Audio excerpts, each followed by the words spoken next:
Hello friends and my dear students. Friends, we are doing class 8 NCERT science, in which we are doing only biology chapters. We have completed most of the chapters. Now we are doing chapter number 9 that is mentioned in your NCERT science book. With chapter that is reproduction in animals. बच्चों हम लोग किसके बारे में पढ़ रहे थे? Reproduction in animals chapter हम लोग ने स्टार्ट किया था, जिसको बहुत अच्छे से हम लोगों ने डिस्कस किया। अभी तक हम लोग समझ चुके कि रिप्रोडक्शन क्या होता है और ये कैसे होता है। इसके दो प्रोसेस थे, सेक्सुअल और एसेक्सुअल रिप्रोडक्शन। सेक्सुअल रिप्रोडक्शन हम लोगों ने बहुत अच्छे से कंप्लीट कर लिया कि सेक्सुअल रिप्रोडक्शन कैसे होता है, इसको अच्छे से समझ लिए कि बेबी कैसे आ रहा है। हम लोग जो है, आप लोग अपने पेरेंट्स से पैदा हुए, हमारी जनरेशन बढ़ती जा रही है, ये कैसे बढ़ रही है, कैसे हमारा जन्म धरती पे हो रहा है, इसको हम लोगों ने इस सेक्सुअल रिप्रोडक्शन प्रोसेस के थ्रू अच्छे से समझ लिया, क्लियर कर लिया। आज हम लोगों को दूसरा मेथड इसका समझना है। कौन सा? Asexual reproduction. Okay friends, asexual reproduction. Okay, as the name suggest, asexual reproduction नाम से आप लोगों को समझ में आ रहा होगा ना, ए लगा हुआ है। सेकेंड मेथड है आपका ये रिप्रोडक्शन में। ए मीन्स जो सेक्सुअल रिप्रोडक्शन में आपके क्या होते हैं कि मेल और फीमेल पार्ट आपका रहता है, वो इन्वॉल्व रहता है, रिप्रोडक्टिव पार्ट। मेल गैमेट आपका स्पर्म आ रहा था, फीमेल गैमेट क्या था आपका? ओवरी था। ये दोनों जब मिल रहे थे, ओवम और स्पर्म आपस में फ्यूज कर रहा था, फर्टिलाइज कर रहा था, तो जैगोट बन रहा था। जैगोट फिर एम्ब्रायो बना, एम्ब्रायो से फोइटस बना, मीन्स पूरे बॉडी पार्ट्स बन जा रहे थे ना आपका। एक सेल डिवाइड होके 2 सेल, 4 सेल, 16, 32, इसी तरह से हमारा पूरा ये बॉडी कैसे हम बने हुए हैं? सेल से ही तो बने हुए हैं। ढेर सारे सेल मिलके टिश्यू बनाते हैं। एक जैसे सेल मिलके टिश्यू बनाएंगे, वो क्या करते हैं कि स्पेशल फंक्शंस करते हैं। ओके फ्रेंड्स, और टिश्यू मिलके ऑर्गन बना रहे थे। लंग है, लीवर है, किडनी है, हार्ट की, बॉडी के जितने ऑर्गन्स है, ये सब बन रहे थे। ऑर्गन से ऑर्गन सिस्टम आपका पूरा बनेगा, digestive system, respiratory system, excretory system, पूरा सिस्टम बॉडी का बना, और इस तरह से क्या पूरी बॉडी बन जाएगी। मीन्स कि हम बन जाते हैं, हमारा ये पूरा शरीर इसी तरीके से बना हुआ है। ओके, तो हमारा जन्म इस धरती पे कैसे हुआ है बच्चों, इसको हम लोगों ने समझ लिया। हमारा पूरे एनिमल, आपका पूरे लिविंग ऑर्गेनिज्म का, चाहे प्लांट में हम लोग ने पहले समझ रखा था क्लास 7 की आपके उसमें मेंशन था ना, रिप्रोडक्शन इन प्लांट्स, उसको क्लियर कर चुके थे। यहाँ पे हम लोग पढ़ रहे हैं रिप्रोडक्शन इन एनिमल्स। एनिमल्स में कैसे रिप्रोडक्शन हो रहा है। Human beings are also animals ना, हम लोग भी तो एनिमल ही हैं, लेकिन सबसे बड़े एनिमल हैं हम लोग। ओके, ठीक है, तो सेक्सुअल रिप्रोडक्शन हम लोगों को क्लियर था। Today we are going to do asexual reproduction. अब देखिए एसेक्सुअल रिप्रोडक्शन में क्या होता है बच्चों, इसमें आपके जिसमें सेक्सुअल नहीं होता है, मीन्स कि मेल और फीमेल पार्ट इन्वॉल्व नहीं होते हैं। एसेक्सुअल रिप्रोडक्शन मीन्स कि सिर्फ एक ही पेरेंट इसमें इन्वॉल्व हो। इसमें मदर फादर की ज़रूरत नहीं होती है, मेल और फीमेल दोनों की ज़रूरत नहीं होती, सिर्फ एक पेरेंट होगा, एक ही होगा तो भी हो जाता है, रिप्रोडक्शन होता है आपका। देखिए अब इसमें डेफिनेशन आप लोग लिखिए, सेक्सुअल रिप्रोडक्शन की डेफिनेशन क्या है? Reproduction in which only one parent is involved. Okay, इसमें आपको मेल गैमेट और फीमेल गैमेट, स्पर्म, ओवम की ज़रूरत नहीं होती है। Mummy papa means male female दोनों की ज़रूरत नहीं होती है, सिर्फ एक आपका कोई भी एक पेरेंट रहेगा, उससे ही रिप्रोडक्शन हो जाता है। Okay, reproduction in which only one parent is involve is called और known as asexual reproduction. Hindi में इसको बच्चों बोलते हैं अलैंगिक जनन। ओके, हिंदी टर्म भी आपको बता रहे हैं, अलैंगिक जनन, एसेक्सुअल रिप्रोडक्शन। अब ये होता है किस में? आप पूछेंगे कि मैम किस में होता है ये? तो सेक्सुअल रिप्रोडक्शन तो आप लोग समझ चुके, बहुत सारे किस में हो रहा था? एनिमल्स में हो रहा था, जो बड़े बड़े एनिमल्स है। जैसे ह्यूमन बींग्स में आपके हो रहा है, बेबी होते हैं ना ह्यूमन बींग्स में, हम लोग का जन्म कैसे हुआ है? सेक्सुअल रिप्रोडक्शन ही से तो हुआ है।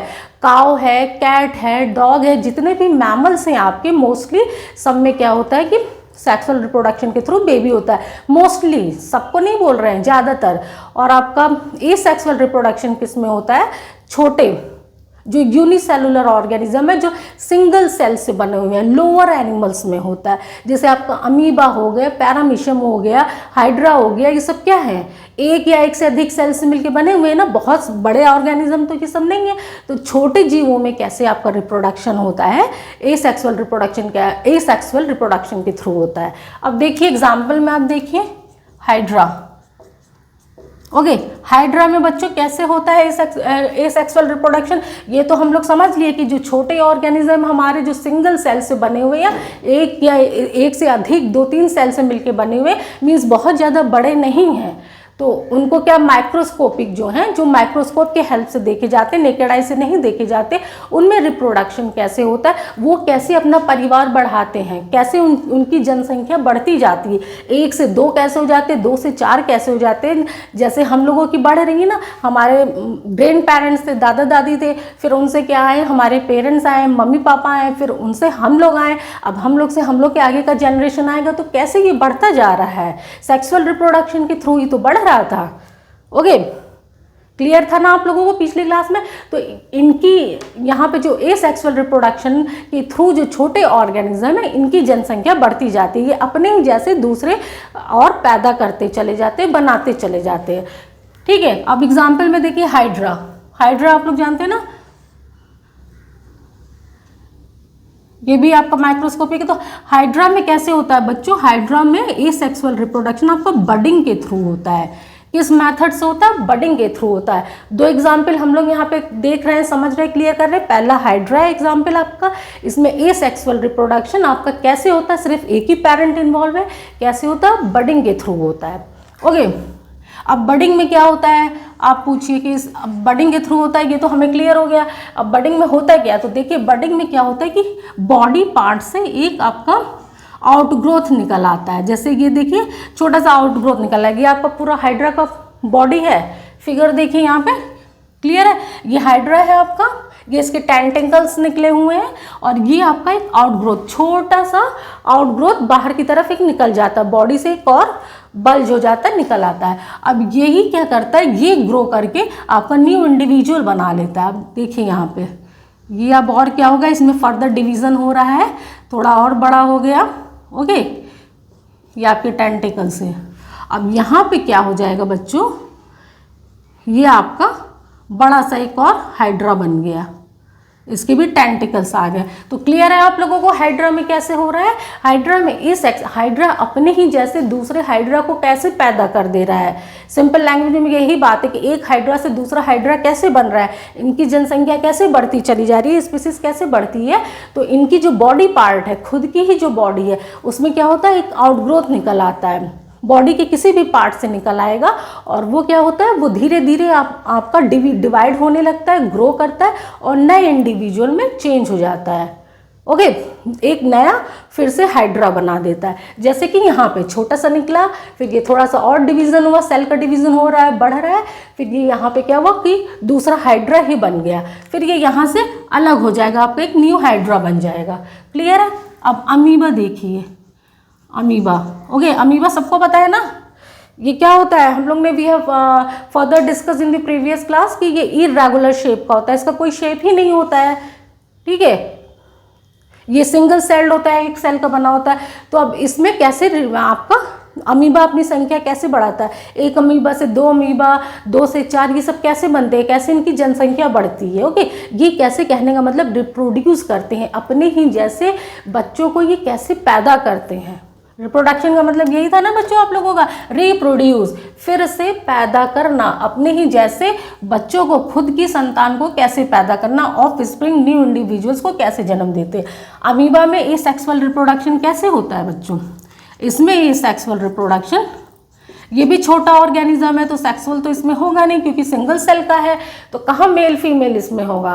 तो इसमें क्या होता है, एसेक्सुअल रिप्रोडक्शन होता है, सिर्फ एक ही आपका पेरेंट इन्वॉल्व होता है। अमीबा में बाइनरी फिजन, किसके थ्रू होता है, बाइनरी फिजन। ओके, क्लियर है, बाइनरी फिजन, बाइनरी फिजन के थ्रू अमीबा में एसेक्सुअल रिप्रोडक्शन होता है। अब इसका देखिए डायग्राम देखिए आप लोग, यहाँ पे ये आपका एक अमीबा हो गया, इसमें ये न्यूक्लियस है। ओके, बाकी ये सेल ऑर्गेनेल साइटोप्लाज्म वगैरह। अब ये क्या होता है, देखिए ये न्यूक्लियस डिवाइड हो जाता है दो न्यूक्लियस में, एक से दो बन गया, ठीक है, आधा आधा हो गया, ये एक से दो बन गया। अब बच्चों क्या हुआ यहाँ पे, अब ये एक पार्ट ये बना लिया और ये अभी जुड़ा हुआ है बॉडी से, और एक पार्ट ये बना लिया। मीन्स एक अमीबा में जो एक न्यूक्लियस होता है, अमीबा की एक बॉडी में न्यूक्लियस एक होता है, एक वन सिंगल सेल्ड है, हर सेल में आपका न्यूक्लियस प्रेजेंट होता है ना, हम लोग ने सेल चैप्टर में डिस्कस किया था। न्यूक्लियस ही तो मेन होता है, क्यों, क्योंकि उसमें डीएनए होता है, उसी में आपका जीन होता है, क्रोमोसोम होता है, ये सब न्यूक्लियस में होता है। तो न्यूक्लियस सबसे इंपॉर्टेंट पार्ट है, तो अमीबा में आपका क्या है, न्यूक्लियस प्रेजेंट है। अब ये न्यूक्लियस क्या होता है, बॉडी के अंदर ही, ये अमीबा की बॉडी है, इसके अंदर एक से दो में बढ़ जा रहा है, ठीक है, 2 पार्ट्स में बढ़ गया। अब क्या हुआ कि ये दो छोटे छोटे अमीबा बना लिया, 2 पार्ट्स में दो न्यूक्लियस में बढ़ गया। अब बॉडी बीच से आपकी डिवाइड हो गई, एक तरफ एक न्यूक्लियस रहा, एक तरफ एक न्यूक्लियस रहा। इस तरह से देख रहे हैं कि ये अब एक अमीबा दो में बढ़ जा रहा है न्यूक्लियस के डिवाइड होने से आपके। अभी यहाँ पे ये जुड़ा हुआ है, फिर भी बीच में जुड़ा हुआ है। अब इससे क्या हो जाएगा बच्चों, ये देखिए एक अमीबा यहाँ बन गया, एक बन गया। तो आप लोगों को क्लियर हुआ कि एक अमीबा से कैसे दो अमीबा, ये कैसे अमीबा अपने बच्चे कैसे पैदा कर रहा है, कैसे इसके डॉटर अमीबा हो रही है। तो आप देखिए न्यूक्लियस इसका डिवाइड हो जा रहा है एक से दो में बॉडी के अंदर ही, और इसके बाद क्या हो रहा है, फिर ये दो अलग अलग अमीबा बना दे रहे, दोनों पार्ट जिनमें न्यूक्लियस है बॉडी के एक ही पार्ट में, वो दोनों पार्ट ही अलग अलग हो जा रहा है। अभी तो ये जुड़ा हुआ फिर अलग, इसी प्रोसेस को हम लोग क्या कहते हैं बच्चों, बाइनरी फिजन कहते हैं। आगे की क्लास में इस प्रोसेस को और अच्छे से डिटेल में हम डिस्कस करेंगे, हम लोग समझेंगे। अभी आप लोग बस इतना समझ लीजिए कि एसेक्सुअल रिप्रोडक्शन में क्या होता है कि आपका सिर्फ एक पेरेंट इन्वॉल्व होता है। ओके, यहाँ पे मेल फीमेल का कोई मैटर नहीं है, कोई चक्कर नहीं है, यहाँ पे सिर्फ एक ही पेरेंट होता है, क्योंकि ये बहुत छोटे unicellular single cell lower organism में होता है, छोटे छोटे ऑर्गेनिज्म होते हैं। जैसे कि हाइड्रा में आपने ले लिया था, बडिंग के थ्रू होता है, शरीर से आपका आउटग्रोथ निकल आता है, वो एक न्यू इंडिविजुअल बनाता है। अमीबा में आपका क्या है, एसेक्सुअल रिप्रोडक्शन बाइनरी फिजन के थ्रू होता है। बाइनरी फिजन में आपका क्या हो रहा था, देखा आपने, अमीबा का न्यूक्लियस दो में डिवाइड हो जा रहा था, फिर बॉडी भी दो पार्ट में डिवाइड हो जा रही थी, दोनों में एक एक न्यूक्लियस हो रहा था। इस तरह से एक अमीबा से दो अमीबा बन गया। अब दो से कितना बनेगा, यानी ये अमीबा, फिर ये दो पार्ट्स में बढ़ जाएगा, ये अमीबा, फिर इसके न्यूक्लियस दो में बढ़ जाएंगे, तो यानी 2 से 4 बन जाएगा, 4 से आपका कितना बन जाएगा, 8 बन जाएगा, 8 से 16 बन जाएगा, 16 से 32 बन जाएगा। इस तरह से अमीबा अपनी जनसंख्या बढ़ाता चला जाता है। ओके, क्लियर हो गया आप लोगों को कि कैसे ये लोग अपने बच्चे, अपनी न्यू इंडिविजुअल्स को जन्म दे रहे हैं, ऑफ स्प्रिंग, या इनकी जनसंख्या कैसे बढ़ रही है। तो यहाँ पे हम लोगों का ये खत्म हो गया बच्चों, ये टॉपिक फिनिश हो गया हम लोगों का, रिप्रोडक्शन एनिमल्स में कैसे होता है। सेक्सुअल भी हम लोग अच्छे से समझ लिए हैं, और एसेक्सुअल भी अभी हम लोगों ने क्लियर कर लिया। अब कुछ टर्म्स जो आपके एनसीईआरटी क्लास 8 की बुक में मेंशन है, उसको समझना है हम लोगों को। ओके, हम लोगों ने कहा था ना कि कुछ टर्म्स हम लोग क्लियर करेंगे बुक में, बहुत इंटरेस्टिंग से टर्म्स हैं, आप लोगों ने सुन रखा होगा, पढ़ा होगा कहीं ना कहीं इन चीज़ों के बारे में, लेकिन इनको हम लोग और अच्छे से डिटेल में डिस्कस करेंगे। देखिए, एक टर्म है पहला आपका, अब हम लोग क्या पढ़ रहे हैं बच्चों, टर्म्स। अपना लास्ट टॉपिक पढ़ रहे हैं टर्म्स। चौथा टॉपिक हमारा क्या था, टर्म्स, इंपॉर्टेंट फैक्ट्स। ओके, तो पहला हमारा है टेस्ट ट्यूब बेबी। क्या है बच्चों, test tube baby. Okay, clear है, test tube baby means test tube में बच्चा। अब आप बोलेंगे मैम ये कैसे होता है, वैसे आप सबने सुन रखा होगा, नहीं सुना है तो कहीं ना कहीं पढ़ा देखा होगा, नहीं तो आज हम आपको बता रहे हैं, आपकी बुक में मेंशन है क्लास 8 एनसीईआरटी में।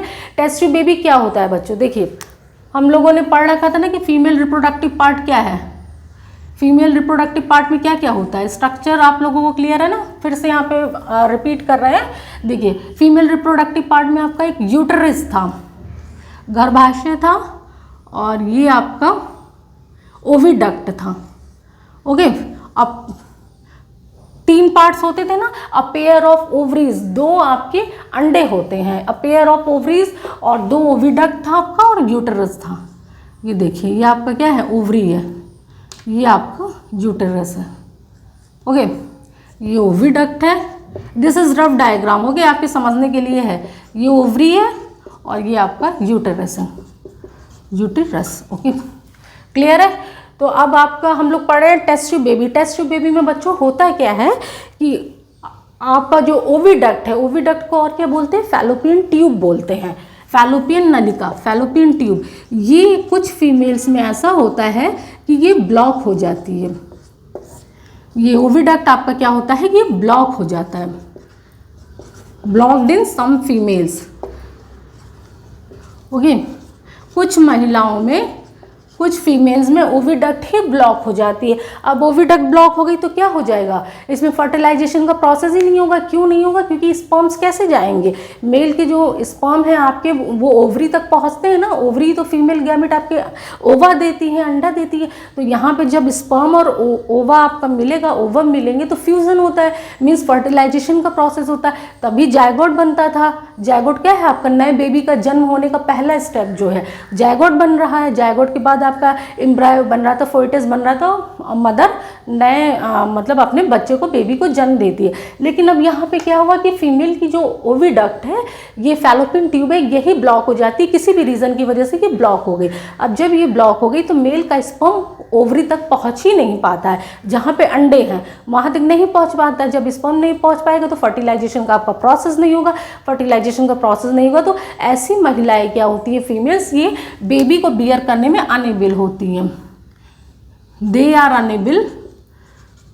Enable to bear baby. जब फर्टिलाइजेशन नहीं होगा तो बच्चा बेबी कैसे ये प्रोड्यूस होगा, इनको बेबी ही नहीं होगा। तो इसलिए डॉक्टरों ने क्या किया कि डॉक्टर्स ने एक मेथड निकाला, ठीक है। इन लोग क्या सजेस्ट करते, इन्होंने क्या किया कि फ्रेशली रिलीज एग, जो जैसे तुरंत ही हमने बताया था ना आप लोगों को, क्या होता है कि हर महीने में ओवरी से एक अंडा निकलता है। ओके, आपके एक एग निकलेगा और यही एग जो है स्पर्म्स तो ढेर सारे निकल रहे थे। मेल के स्पर्म क्या होते हैं, मिलियंस ऑफ स्पर्म निकलते हैं, उसमें से कोई एक स्पर्म ही ऐसा रहता है जो ओवरी के पास पहुंचता है और फ्यूजन होता है, फर्टिलाइजेशन का प्रोसेस होता है जब वो ओवा तक पहुंच जाता है, ठीक है। तो हर महीने ओवरी से एक ओवा, एक अंडा निकलता है, और किसी भी एक ओवरी से निकलता है। ओवरी पेयर ऑफ है, दो ओवरी है, मान लीजिए कि इस मंथ आपके इस ओवरी से निकला, अगले महीने इस ओवरी से निकला, ठीक है। तो डॉक्टर्स क्या करते हैं कि फ्रेशली रिलीज्ड ओवरी, आपका ओवा जो है, ओके, जो तुरंत फ्रेश निकला हुआ है, जब पीरियड्स वगैरह रहते हैं तो आपके निकलता है ना, इसीलिए तो कहते हैं। आगे डिटेल में आप लोग को अच्छे से डिस्कस करेंगे जैसे जैसे हायर क्लासेस होगा। अभी बस आप इतना समझिए कि डॉक्टर्स क्या करते हैं कि फ्रेशली रिलीज्ड ओवा जो है, अंडा आपका निकलता है, और स्पर्म दोनों को लेके क्या करते हैं बच्चों, ओवा और स्पर्म को लेके ये क्या करते हैं, ये कुछ देर के लिए, फ्यू आवर्स के लिए छोड़ देते हैं। ओके, फ्यू आवर टुगेदर, साथ में रखते हैं, ठीक है। कुछ देर के लिए इन दोनों को साथ में रखेंगे। अब साथ में रखेंगे तो क्या होगा, फ्यूजन का प्रोसेस होगा ना, फर्टिलाइजेशन का प्रोसेस होगा। तो अगर हो गया फर्टिलाइजेशन का प्रोसेस, फ्यूजन हो गया, यहाँ पे फर्टिलाइजेशन का प्रोसेस अगर हो गया तो क्या होता है, जायगोट बनता है, ठीक है। जायगोट बनना स्टार्ट हो जाता है, भ्रूण बनता है, हम लोगों ने पढ़ा था ना, जायगोट बनता है, ठीक है। अब इसको क्या करते, कुछ वीक्स के लिए इसको छोड़ देते हैं, इस जायगोट को कुछ वीक्स के लिए रहने देते कि इसमें डिवीज़न होता रहता है। अब इसके बाद क्या करेंगे, इसको बच्चों थोड़ा सा ये डेवलप हो गया, जायगोट बन गया, कुछ हफ्ते तक इसको छोड़ देंगे, फिर इसको प्लेस्ड इन मदर यूटेरस, मतलब जो फीमेल है, मदर है आपकी, उसकी यूटेरस में इसको प्लेस कर देंगे, placed in mother uterus for further development, okay, development, clear. अब इसको क्या करेंगे कि जैगोट डेवलप करवा दिए, डॉक्टर्स निकाल लेते हैं, रिलीज जो भी फ्रेश आपका अंडा होता है और स्पर्म होता है, इसको एक साथ रखते हैं, कुछ टाइम के लिए रखते हैं। अगर इनमें फ्यूज़न हो गया, फर्टिलाइजेशन का प्रोसेस हो गया, जैगोट बनने लगा, तो कुछ हफ्तों को छोड़ देते हैं कि जैगोट थोड़ा सा डेवलप हो जाए, सेल्स का डिवीजन इसमें हो। फिर इसके बाद उठा के क्या करते हैं कि मदर की यूटेरस गर्भाशय में उसको प्लेस कर देते हैं। और वहाँ पे क्या होता है, जो भी मदर खाती पीती है तो उसको न्यूट्रिशन मिलता है, फीमेल को न्यूट्रिशन मिलता है, वही बेबी को भी मिलता है। तो इस तरह से बेबी को न्यूट्रिशन मिलता है और उसका अच्छे से डेवलपमेंट होता है। बाकी पूरा डेवलपमेंट होगा ना, जैगोट के बाद एम्ब्रायो आपका बनता है, बॉडी के पार्ट्स पहले अंदर के बनने लगते हैं, ऑर्गन्स बनते हैं, फिर इसके बाद क्या होता है, बॉडी के ऊपर के पार्ट आपका हेड बनेगा, माउथ बन रहा है पूरा, फिर हेड बन रहा है, हाथ बन रहे हैं, पैर बन रहे हैं, पेट पीठ सब कुछ ना बनने लगता है, पूरा बॉडी बन जाता है इस तरीके से। तो ये कहाँ होता है, ये मदर के अंदर ही होता है, बस फर्टिलाइजेशन का प्रोसेस आपका बाहर होता है बच्चों। और इस प्रोसेस को, जो फर्टिलाइजेशन का प्रोसेस बाहर होता है, इसको हम लोग क्या बोलते हैं, IVF means in vitro fertilisation, in vitro fertilisation, in vitro IVF technique बोलते हैं। IVF आप लोगों ने सुन रखा होगा, पढ़ा होगा कहीं ना कहीं, या डॉक्टर्स के मुंह से, किसी के मुंह से आप लोगों ने सुना होगा, ही सुनेंगे तो इसको हम लोग क्या बोलते हैं, इन विट्रो फर्टिलाइजेशन। ओके, ये क्या होता है, एक्सटर्नल फर्टिलाइजेशन होता है, एक्सटर्नल फर्टिलाइजेशन। यहाँ पे फर्टिलाइजेशन क्या हो रहा है, एक्सटर्नल हो रहा है, outside the female body, means outside the female body. Okay, female की बॉडी के बाहर हो रहा है। कल हम लोग ने डिस्कस किया था ना, फर्टिलाइजेशन हमारा 2 तरीके का होता है, मेल फीमेल का जो फ्यूज़न हो, मेल स्पर्म आपका और फीमेल ओवा जो इसका फ्यूज़न होता है, ये 2 तरह का फर्टिलाइजेशन 2 तरीके का होता है, एक एक्सटर्नल होता है, एक इंटरनल होता है। एक्सटर्नल किस में हो रहा था, ह्यूमन बींग्स में, एनिमल्स, काउ, डॉग और कैट, इन सब में हो रहा था, बहुत सारे एनिमल्स में, मतलब कि जो फीमेल होती है उसकी बॉडी के अंदर ही हो रहा था ये प्रोसेस। और एक्सटर्नल आपका कैसे होता है कि फीमेल बॉडी के बाहर होता है फर्टिलाइजेशन। जैसे हम लोग ने मेढक में पढ़ा था ना, वाटर में हो रहा था फर्टिलाइजेशन। वो लोग क्या करते हैं, अंडे दे देते हैं, मुर्गी भी क्या करती है, अंडे दे देती है। तो फर्टिलाइजेशन जो है बाहर हो रहा था। मुर्गी में फर्टिलाइजेशन आपका इंटरनल होता है, पूरा प्रोसेस होगा लेकिन वो अंडे देती है। ये हम लोग ने कल क्लियर कर रखा था ना, क्यों फर्टिलाइजेशन अंदर हो रहा है लेकिन अंडे बाहर दे रही है, ये प्रोसेस क्या था। तो बच्चों देखिए, वही बोल रहे हैं कि ये कौन सा टेक्निक है। यहाँ पे क्या हो रहा है कि फर्टिलाइजेशन आपका बाहर, आपका लैब वगैरह में हो रहा है, लेबोरेटरी में, टेस्ट ट्यूब में हो रहा है कि मेल फीमेल दोनों के क्या करते हैं, ओवा और स्पर्म को निकाल लेते हैं और उसको कुछ घंटों के लिए छोड़ देते हैं, जैगोट डेवलप करने लगता है, कुछ हफ्तों तक छोड़े रहते हैं, फिर मदर के यूट्रस में इसको प्लेस कर देते हैं, जहाँ पे बेबी अपना डेवलप करने लगता है, उसके पूरे ऑर्गन, हाथ पैर, पूरे बॉडी पार्ट्स बनने लगते हैं। और जब पूरा अच्छे से बच्चा डेवलप कर जाता है तो 9 मंथ्स के बाद मदर जन्म देती है। और ऐसा बच्चा जो होता है वो नॉर्मल ही होता है, उसमें कुछ डिफरेंस नहीं होता है, वो नॉर्मल बेबी जैसे होता है उसी तरीके से होता है। और इस तरह के बच्चों को क्या बोलते हैं बच्चों, टेस्ट ट्यूब बेबी, इसे ही हम लोग बोलते हैं टेस्ट ट्यूब बेबी। अब आप लोगों को क्लियर हो गया। कोई भी पूछेगा कि टेस्ट ट्यूब बेबी क्या होते हैं तो आप बता सकते हैं ना कि इसमें क्या होता है कि फर्टिलाइजेशन जो होता है वो आपका बाहर होता है, एक्सटर्नल फर्टिलाइजेशन होता है। उसको लैब वगैरह में डॉक्टर्स कराते हैं, स्पर्म ले लेते हैं, ओवा ले लेते हैं और वो क्या करते हैं, आपस में जो है फ्यूज़न होता है, मतलब फीमेल बॉडी के अंदर नहीं होता। बाकी सारा प्रोसेस जैसे ही जायगोट बन गया, थोड़ा डेवलप हुआ तो उसको मदर के यूटरस में डाल देंगे। बाकी आपका ऑर्गन पूरा बनता है, बच्चे के शरीर का सारा ऑर्गन बनता है, एक्सटर्नल बॉडी पार्ट्स, हाथ पैर जो कुछ भी है पूरे बॉडी बनते हैं, ऑर्गन सिस्टम बनता है, सब कुछ वैसे ही होता है, बस फर्टिलाइजेशन आपका बाहर होता है। ओके, क्लियर हो गया। और इस टेक्निक को IVF बोलते हैं, in vitro fertilisation. Okay friends, अब दूसरा टर्म हम लोग अपना देखते हैं। दूसरा क्या है हमारा, दूसरा टर्म हमारा क्लोनिंग है। क्लोन्स के बारे में आप लोगों ने सुना है ना।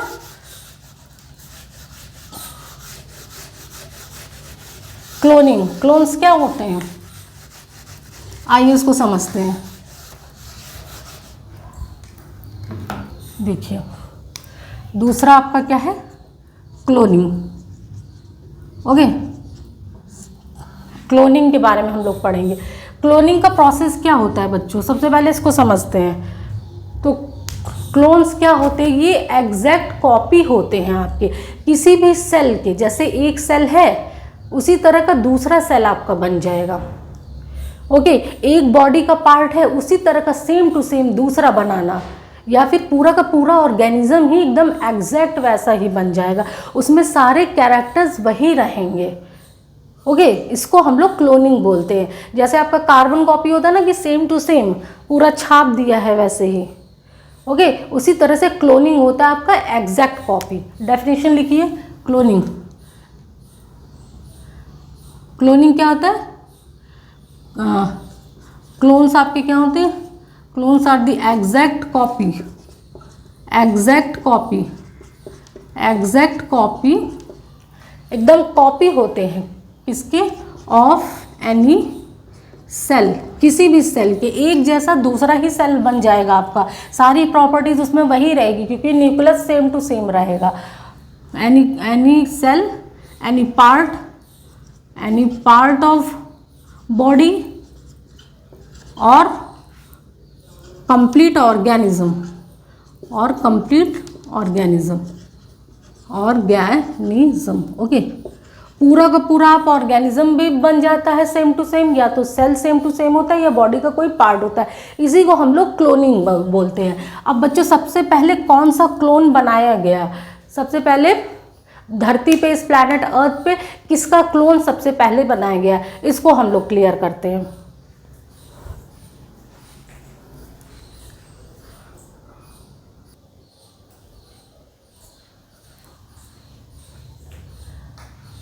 ओके फ्रेंड्स, अब हम लोग देखते हैं कि कैसे आपका ये क्लोनिंग का प्रोसेस कैसे होता है। सबसे पहले जो क्लोन बनाया गया धरती पे, हमारे प्लैनेट अर्थ पे, वो किसका क्लोन था? किसकी एग्जैक्ट कॉपी बना दी गई सेम टू सेम?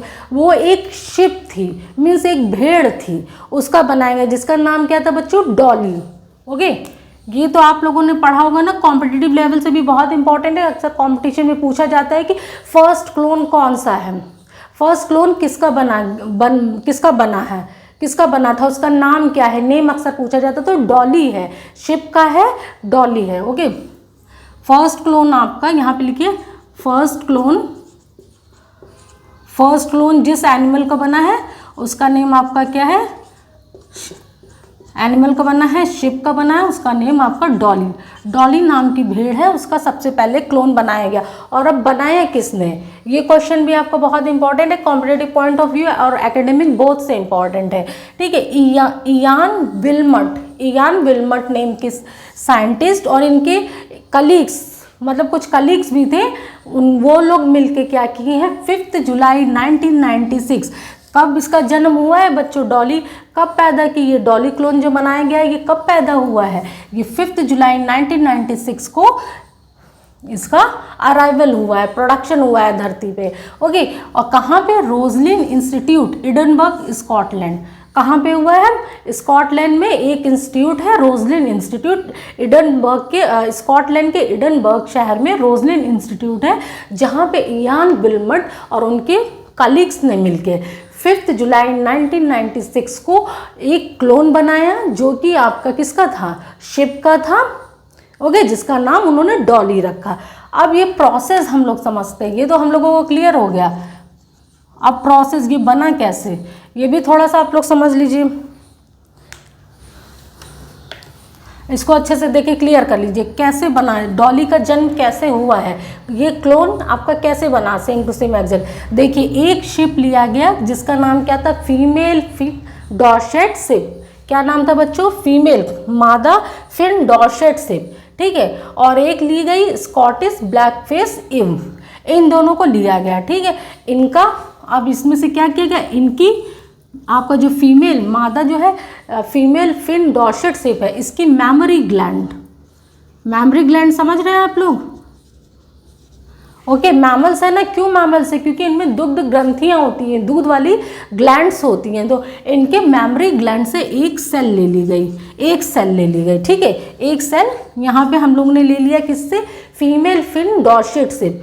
एक शिप है जिसका नेम था female Finn Dorset sheep. Okay, Finn Dorset sheep, इसके मैमरी ग्लैंड से एक सेल ले लिया। अब यहाँ पे क्या किया? स्कॉटिश ब्लैकफेस इव है, इससे भी एक अंडा हम लोगों ने ले लिया।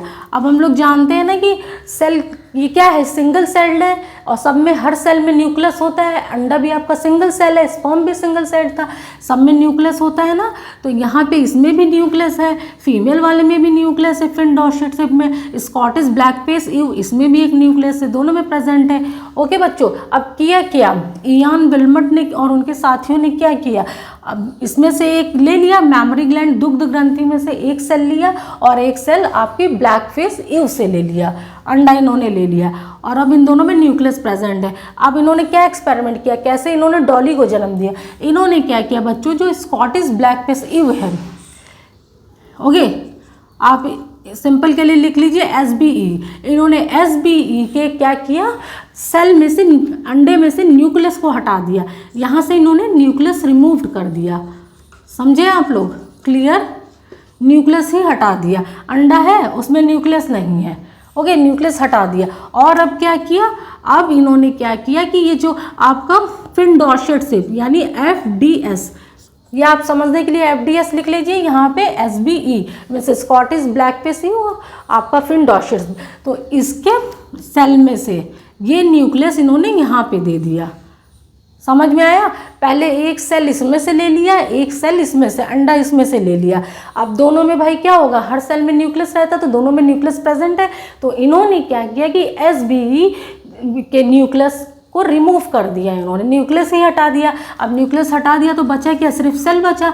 अब इन्होंने क्या किया कि इसका सेल नहीं लिया, FDS का सेल नहीं लिया, इसमें से सिर्फ न्यूक्लियस लिया, एक का सिर्फ सेल है, ठीक है, एक की बॉडी है और एक का न्यूक्लियस है जो DNA वाला पार्ट होता है, ओके। अब इसका इन्होंने FDS का न्यूक्लियस यहाँ पे डाल दिया बच्चों, ये न्यूक्लियस तो आपका FDS का हो गया, ठीक है। फिन डॉर्सेट शिप का न्यूक्लियस आ गया, बॉडी ये आपकी किसकी, SBE की हो गई और ये न्यूक्लियस आपका FDS का हो गया। अब क्या हुआ, अब इसको इन्होंने क्या किया, ले जाके इस तरह से जो आपका अंडा बना, उस अंडे में क्या है, आपका SBE की बॉडी है, सेल उसका है और न्यूक्लियस आपका FDS का है, ये आपका डॉर्सेट शिप का न्यूक्लियस है। और अब इस अंडे को इन लोगों ने ले जाके क्या किया, स्कॉटिश ब्लैक फेस ईव यानी SBE जो है इसी में इस अंडे को प्लांट कर दिया, ताकि क्यों किया, आगे का डेवलपमेंट एनिमल के अंदर हुई हो, उसकी बॉडी के अंदर हो, ठीक है, बच्चा उसके अंदर ही ग्रोथ करे, ठीक है। अब इतना काम तो इन लोगों ने बाहर अपना लैब में कर लिया, कि दोनों से एक एक ले लिया, सेल को ले लिया, उसकी मेमोरी ग्लैंड से ले लिया है, FDS की मेमोरी ग्लैंड से एक सेल ले लिया, इसमें भी न्यूक्लियस है, और SBE के आपका एक अंडा ले लिया, इसमें भी न्यूक्लियस है। अब इन्होंने क्या किया, इसके बाद इन्होंने SBE की सिर्फ सेल लिया, इसमें से न्यूक्लियस हटा दिया और FDS का न्यूक्लियस इसमें ऐड कर दिया। और अब इसके बाद जो आपको एग मिला है, मीन्स SBE की बॉडी है, FDS का इसमें न्यूक्लियस है, इसको इन्होंने क्या किया, अब इस वाले एनिमल में SBE में means Scottish black face ewe में इन्होंने इम्प्लांट कर दिया, इसकी बॉडी में इन्होंने इसको डाल दिया।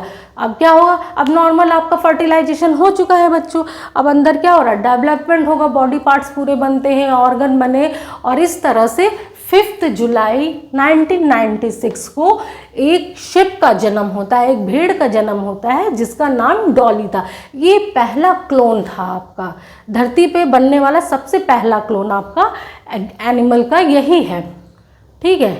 अब इसमें क्या हुआ, ये जो पैदा हुआ इसमें क्या होगा बच्चों, इसकी बॉडी तो पैदा किसने किया है, पैदा तो इसको किया है स्कॉटिश ब्लैक फेस ईव ने, SBE ने पैदा की है, बॉडी तो इसकी है, लेकिन सारे कैरेक्टर्स किसके हैं, कैरेक्टर्स इसके FDS के हैं।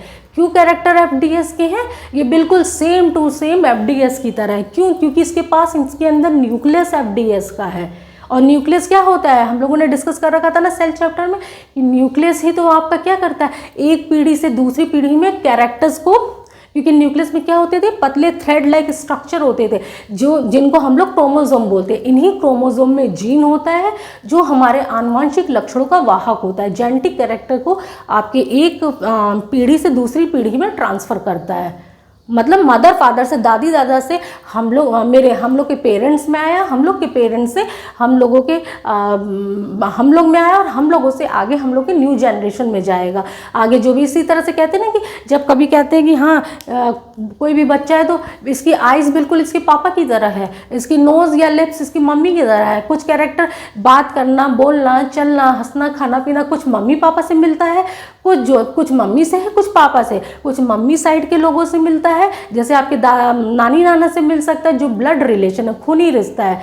कज़न से नहीं मिलता है, दूर के रिश्तों से नहीं मिलेगा, लेकिन जो आपकी जैसे मौसी हैं उनसे मिल सकता है, बुआ से मिल सकता है, चाचा से मिल सकता है। क्यों? क्योंकि वो एक ही पेरेंट्स से हुए हैं। ओके, तो कुछ कैरेक्टर्स आपके ये क्या होते हैं, ट्रांसफ़र होते रहते हैं। सारे कैरेक्टर मम्मी के ही नहीं हो जाएंगे, सारे पापा के ही नहीं हो सकते। कुछ कैरेक्टर आपके मदर के होंगे, कुछ कैरेक्टर फादर के होंगे। मीन्स मदर साइड के आपके दादी दादा से भी मिल सकते हैं, बुआ चाचा जो भी ब्लड रिलेशन, और कुछ मौसी, आपकी नानी नाना मौसी, इन लोगों से भी। मौसा जी से नहीं मिलेगा आपके, क्योंकि वो अदर फैमिली से बिलोंग करते हैं। ओके, ठीक है। तो यहाँ पे क्या हो रहा है कि ये जो भेड़ बन गई, आपकी डॉली नाम की भेड़ पैदा हो गई, शिप पैदा हो गई, इसकी बॉडी तो पूरी आपकी किसकी तरह है, स्कॉटिश ब्लैकफेस ईव, क्योंकि शरीर इसका, सेल इसका था, अंडा इसका है, लेकिन न्यूक्लियस आपका एफडीएस का था। तो इसके सारे कैरेक्टर एफडीएस की तरह है, फिन डॉर्सेट शिप की तरह है। ओके बच्चों, न्यूक्लियस में ही आपके क्रोमोसोम्स होते हैं, और क्रोमोसोम से एक पीढ़ी से दूसरी पीढ़ी में वो आपके जेनेटिक कैरेक्टर को पहुंचाने का काम करते हैं। तो अब कैरेक्टर तो इसके आए नहीं एसबीई के, इसने बस क्या किया, पैदा कर दिया। भेड़ को इसकी बॉडी का यूज़ किया गया पैदा करने में, सिर्फ बॉडी इसकी मिली है, लेकिन जो भी आदतें हैं, जो भी लक्षण है या दिखने में कैरेक्टर्स है, वो सारे के सारे एफडीएस के हैं। समझ में आ गया आप लोगों को? यहाँ से क्लियर हो गया कि पहली आपकी फर्स्ट क्लोन जो बनी है डॉली, वो क्या है, कैसे बन रही है। वो दो आपकी लिए गए, दो एनिमल्स लिए गए हैं, एक फीमेल फिंचेड डॉर्सेट शिप ली गई है, दूसरा स्कॉटिश ब्लैकफिश ईव लिया गया है। इन दोनों के सेल से मिल के बना है। इसमें क्या किया गया कि इसका स्कॉटिश ब्लैकफिश ईव, इससे एक एग लिया गया है, फिन डॉर्सेट शिप, इससे एक आपका मैमरी ग्लैंड से एक सेल लिया गया। अब दोनों में न्यूक्लियस है, स्कॉटिश ब्लैकफिश ईव का न्यूक्लियस रिमूव कर दिया गया और उसकी जगह आपका फिन डॉर्सेट शिप का न्यूक्लियस लगा दिया गया है। ओके, तो बॉडी आपकी हो गई एसबीई की और न्यूक्लियस आपका एफडीएस का हो गया। अब इसको क्या किया गया था कि एसबीई स्कॉटिश ब्लैकफिश ईव की बॉडी में इम्प्लांट कर दिया गया है और इसने जन्म दिया। कुछ महीनों बाद जब अच्छे से बच्चा पूरा डेवलप हो गया, तो इसके बाद इसने जन्म दिया इसको, डॉली नाम की शिप को। यही पहला आपका क्लोन है। और कब दिया बच्चों? ये 5 जुलाई 1996 में हुई है। और इसकी डेथ कब हुई है? और ये नॉर्मली ये भेड़ बहुत अच्छे से थी, इसको कोई प्रॉब्लम नहीं हुई, ये अच्छे से पूरा अपना इसने बहुत सारी, स्वस्थ भी थी, हेल्दी भी थी, और इसने बहुत सारे बच्चों को जन्म भी दिया। और इसने कैसे जन्म दिया? सेक्सुअल मीन्स से, मीन्स कि मेल फीमेल आपका फर्टिलाइज हुए और इसने बेबी प्रोड्यूस किया। ओके, ये तो आपको एक्सपेरिमेंट के लिए क्लोन है, पर बट इसने अपना पूरा नेचुरल बाकी जैसे शिप करती है उसी तरह का प्रोसेस किया, कुछ भी प्रॉब्लम नहीं हुआ। लेकिन 14 फरवरी 2003 में क्या होगी, इसकी डेथ हो गई। कैसे हुई बच्चों? लंग डिजीज़ के चलते, लंग से रिलेटेड इसको बीमारी हो गई, जिसके चलते इसकी डॉली की डेथ हो गई। 14 फरवरी 2003 में इसकी डेथ हो गई। ओके, आप लोगों को इसकी पूरी कहानी समझ में आई क्लोन की, कैसे आप लोगों का हुआ है? ओके, पूरा क्लियर हो गया ना आप लोगों को? कैसे डॉली का जन्म कैसे हुआ है? लैब में हुआ। किसने किया? इयान विल्मट ने किया। 5 जुलाई 1996 को डेथ हुई है 14 फरवरी 2003 में, लंग डिजीज़ के चलते हुए। रोजलिन इंस्टीट्यूट एडनबर्ग में है, स्कॉटलैंड में, और ये फर्स्ट क्लोन है आपका। ओके, ये बहुत वेरी इंपॉर्टेंट है, अक्सर पूछा जाता है, कॉम्पिटेटिव एग्जाम्स में भी पूछ लिया जाता है आपका फर्स्ट क्लोन कौन है, कहाँ पे बना, कब पैदा हुआ। ओके, और इसका प्रोसेस भी आप लोगों ने समझ लिया है कि बॉडी इसकी क्या है, बॉडी दूसरे की है, न्यूक्लियस दूसरे का। तो जिसका न्यूक्लियस है उसी के सारे कैरेक्टर्स इसमें हैं, जिसकी बॉडी है उसका कोई कैरेक्टर वैरेक्टर नहीं है। ठीक है, यहाँ पे लिख लीजिए आपका ये जो बन जाता है ना, ठीक है, यहाँ पे लिख लीजिए, नहीं तो भूल जाएंगे आप लोग भी। कैरेक्टर्स किसके हैं? कैरेक्टर्स सारे फिन डॉर्सेट शिप के हैं। ओके, ये बिल्कुल सेम टू सेम आइडेंटिकल किसकी है, आइडेंटिकल किसकी है बच्चों, फिन डॉर्सेट शिप की आइडेंटिकल है। और आपका स्कॉटिश ब्लैकफिश ईव की, स्कॉटिश ब्लैकफिश ईव की, इसमें नो कैरेक्टर्स, कोई भी कैरेक्टर्स नहीं है, इसने बस पैदा किया है, जन्म दिया, लेकिन कोई कैरेक्टर इसका नहीं है। कैरेक्टर सारे इसके हैं क्योंकि न्यूक्लियस इसका है, तो इसी की तरह दिखेगी, इसी की तरह जो भी प्रोसेस है सब कुछ इसी की तरह होगी, और इसको कोई भी प्रॉब्लम नहीं हुई। आगे चल के अपना नॉर्मल फर्टिलाइजेशन, जो मेल फीमेल फर्टिलाइज करते हैं और बेबी होता है, उस तरह से इसने बहुत सारे बच्चों को जन्म दिया। ठीक है बच्चों, अब आगे क्या है कि जो क्लोनिंग, ये क्लोन के थ्रू जो एनिमल्स बने हैं ये सरवाइव नहीं कर पाए। ये तो पहला बेबी आपका, पहला डॉली, ये सरवाइव कर गई काफ़ी टाइम तक, देख रहे हैं 14 फरवरी 2003 1996 में इसको बनाया गया था, लेकिन आगे अब और नहीं बनाया जा सका। क्यों? क्योंकि या तो बनाते टाइम ही उसकी मतलब बर्थ से पहले डेथ हो जाती थी। जो भी क्लोन्स बनाने की साइंटिस्टों ने कोशिश की, हमारे वैज्ञानिकों ने, तो सफल नहीं हो पाए हैं। क्यों? क्योंकि उनकी डेथ अक्सर हो जाती है, कुछ ऐसा प्रॉब्लम हो जाता है जिसके चलते डेथ हो जाती है, या पैदा होने के कुछ हफ्तों बाद डेथ हो जाती है, और या अगर पैदा भी हो गए तो वो एबनॉर्मल रहते हैं। बहुत सारी एबनॉर्मलिटीज़ उनमें देखी जाती है। मीन्स कहने का है कि सक्सेसफुली नहीं, ये डॉली की तरह सक्सेसफुली नहीं ये अभी तक बनाए गए। ओके फ्रेंड्स, तो आपका ये चैप्टर कंप्लीट होता है यहाँ पे। रिप्रोडक्शन इन एनिमल्स हम लोग ने बहुत अच्छे से समझा है, एक एक टॉपिक को क्लियर किया। सबसे पहले कि रिप्रोडक्शन होता क्या है, फिर कैसे हम लोग ने समझ लिया ना, हमने पहले समझा कि हमारी ये बॉडी कैसे बनी हुई है। साइंस में हम स्पेशली क्या पढ़ रहे हैं, बायोलॉजी में क्या पढ़ते हैं, बायोलॉजी में भी हम साइंस में बायोलॉजी को कवर कर रहे हैं। बायोलॉजी में हम अपने खुद के बारे में जान रहे हैं, सब कुछ हम लोग जान ले, फिजिक्स केमिस्ट्री सारी चीज़ जान ले, लेकिन अपने बारे में ही न जाने हमारी बॉडी क्या है, ये कैसे बनी है, हमारे लिए कौन कौन सी चीज़ हार्मफुल है, किनसे हमको नुकसान है, किनसे हमको फ़ायदा है। जब जानेंगे तभी तो उन चीज़ों को यूज़ करेंगे, अपनी बॉडी के बारे में जानेंगे तभी तो प्रिकॉशन लेंगे। ओके, तो इसीलिए हम लोग बायोलॉजी को पढ़ते हैं, और अपने चारों तरफ की दुनिया में जो कुछ भी इवेंट्स घट रहे हैं, घटनाएं हो रही हैं, उनके बारे में हम अवेयर रहते हैं। ओके फ्रेंड्स, तो हम लोगों ने इसको भी कवर कर लिया, रिप्रोडक्शन इन एनिमल्स। हम लोगों का जन्म इस धरती पे कैसे हुआ है, हम लोग कैसे आए हैं, और आगे कैसे पूरा आपके कैसे एनिमल्स अपने जैसे ही बच्चों को पैदा कर रहे हैं, कैसे प्लांट्स अपने जैसे ही प्लांट्स की स्पीसीज बढ़ा रहे हैं, कैसे ह्यूमंस अपने जैसे ही बच्चों को, इनका वंश कैसे बढ़ता जा रहा है, एक पीढ़ी से दूसरी पीढ़ी कैसे बढ़ रही है रिप्रोडक्शन के प्रोसेस के थ्रू। ये रिप्रोडक्शन का प्रोसेस कैसे होता है, सेक्सुअल या एसेक्सुअल। छोटे एनिमल्स में एसेक्सुअल के थ्रू होता है, जो बहुत लोअर रहते हैं, माइक्रोस्कोपिक। ओके, इनमें बॉडी का सिर्फ एक ही पार्ट होता है, और बड़े एनिमल्स जो हैं इंक्लूडिंग ह्यूमन बींग्स, इसमें क्या होता है, सेक्सुअल होता है। इसमें मेल और फीमेल दोनों की ज़रूरत होती है, दोनों के रिप्रोडक्टिव पार्ट इसमें इन्वॉल्व रहते हैं। मेल का क्या आपका स्पर्म आता है, फीमेल का आपका ओवरी से ओवम आता है, ये दोनों फ्यूज़ करके जायगोट बनाते हैं। जायगोट से आपका डेवलपमेंट होकर इसमें होता रहता है, डिवाइड होता है, सेल्स बनते हैं, तो सेल्स कई सारे सेल्स मिलके टिश्यू बनाते हैं, कई सारे टिश्यूज मिलके आपके ऑर्गन बनाते हैं।